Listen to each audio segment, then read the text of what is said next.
What's up, YouTube? Welcome back to my teeny tiny channel. I have really gone and done it this time. Why would I be at a grocery store buying a 6-pack of pickle beer? A while ago, I became friends with those rascals over at Zero to Awesome. If you haven't checked out their channel, definitely do. So their shtick, if you will, is every time they fail at something that they're working on, they punish themselves by drinking a pickle beer. If you don't know what a pickle beer is, it's nasty. It literally tastes like pickle, and that's their punishment. The reason I don't do pickle beer or anything like that on my channel is because, well, I just don't fail on my channel. I've been over there, I've helped these guys on a few different things, and unfortunately, I have been part of failure in their videos, so I've had to drink a pickle beer a few times. The whole pickle beer thing is not my deal. That's all theirs. But the reason I went and bought a 6-pack is because what I've done is it's so much failure that the only real way to punish myself and to keep me from ever making the mistakes that I just did is to drink pickle beer. One pickle beer for each mistake that I've made. There's really nothing else that I could have done to punish myself so that it really, really sticks with me to not make these same mistakes again.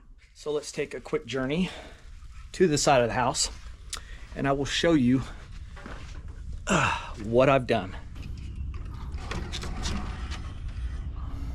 So this, ladies and gentlemen, is the mistake. It's a 1991 Mercedes 300 TE wagon. It's the inline 6 with the 4-speed automatic, AMG wheels. It's got a cool stance. It's been lowered. Pretty decent color, and at least it's not red.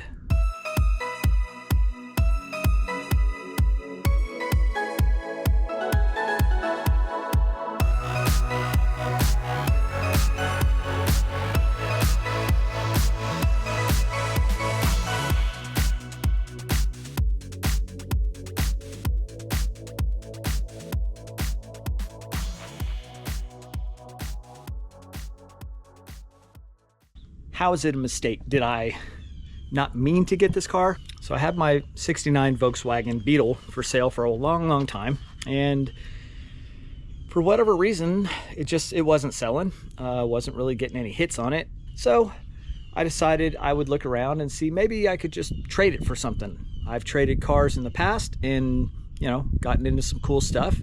Recently traded the Mercedes 380 SL that was LS swapped for the 95 Viper. I found an ad on Facebook Marketplace, which I should not be on, and I already know that. That itself probably warrants a pickle beer. This wagon popped up.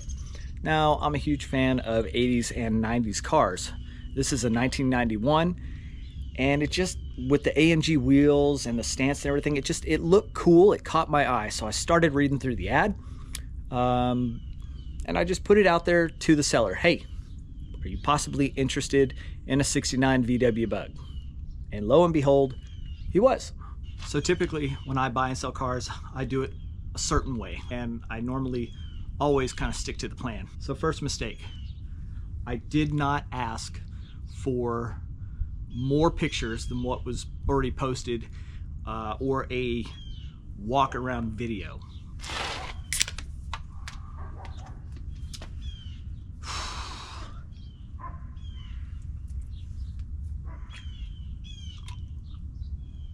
Oh, that is so gross. I saw the pictures on Facebook, and it didn't dawn on me until later that the pictures of the side of the car and everything were taken from the back.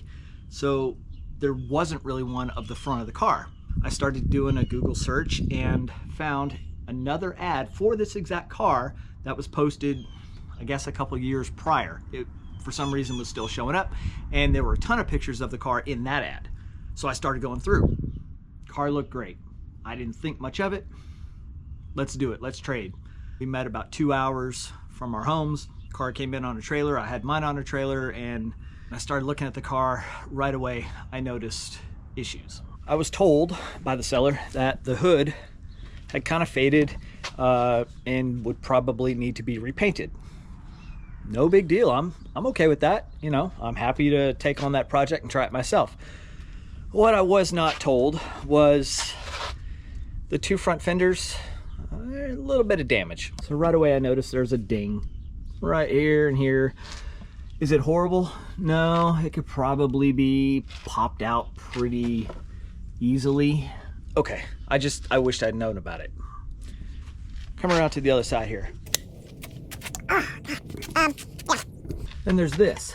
Well, this side, this cannot be popped out. I did not know about any of this right here. And I didn't know that the peeling had continued down the side. So not only is it the hood, now it's this fender as well. Also did not notice in the very few pictures, this stuff down here, but you know, it's not horrible. I mean, I can paint this stuff. It's just one of those things where just tell me. You know, I'm gonna find out about it later. Just let me know. So the paint's peeling right here as well. And through here. So it's not just the hood and that fender. It's the top of the door, the top of the door.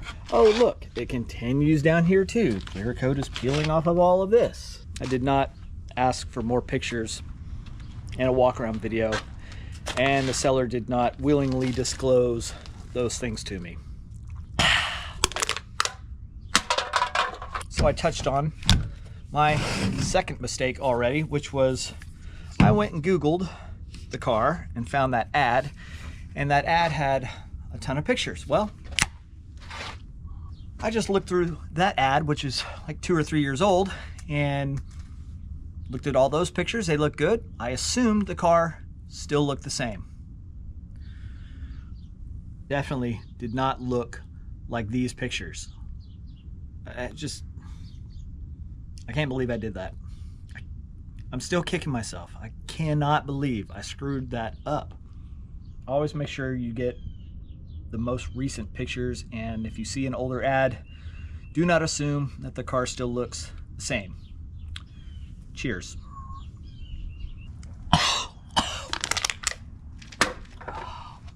My third mistake,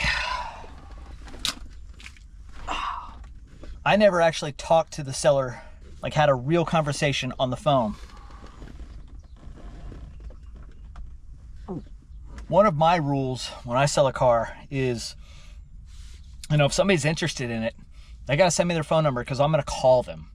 I don't like messaging on Facebook. I don't like texting. And I completely broke both of those rules. I sent him pictures of the VW and some information, and he started doing the same. And then we exchanged numbers, and it went to text only. Like, I don't know why I let myself do that. But the entire conversation, the whole transaction pretty much took place through text messaging. It stings the nostrils. All right, I just need a minute. Just gonna let that settle for a sec. So the fourth mistake. I don't want to spill this in here. I didn't pull a Carfax until after I got the car home. I dodged a bullet. Not with this, but with the Carfax.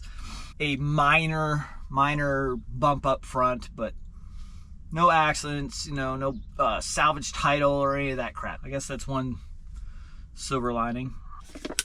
Ah, crap, I forgot to open the door. Hi.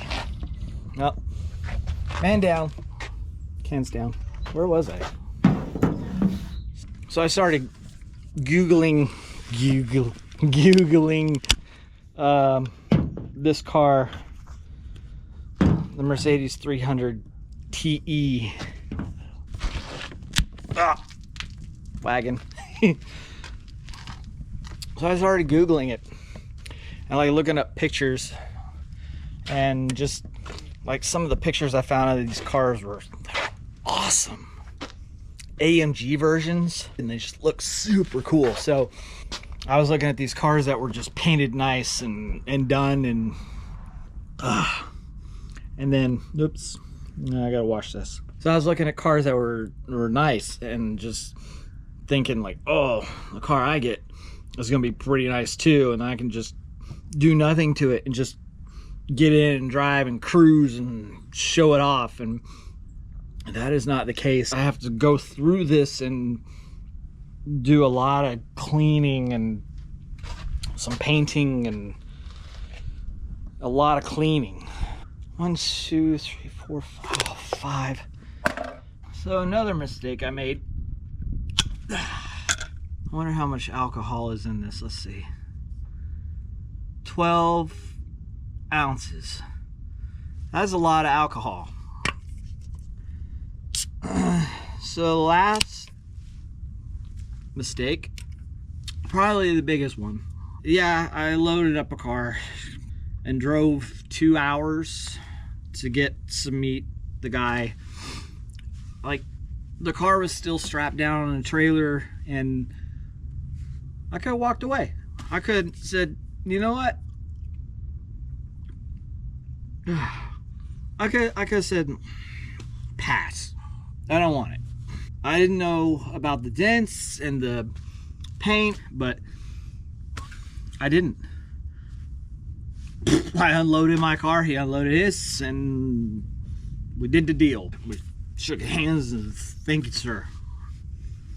And that was it. I mean, it looks cool.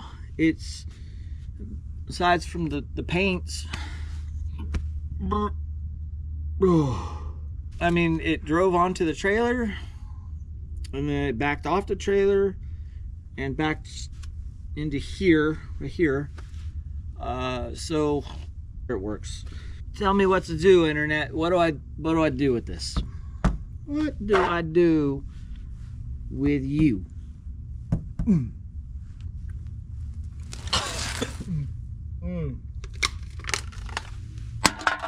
It is a cool car. It's just too much stuff I didn't know about, and too many things I did wrong.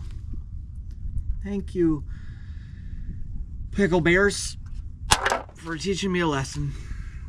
I won't do it again. I promise. I won't do it again.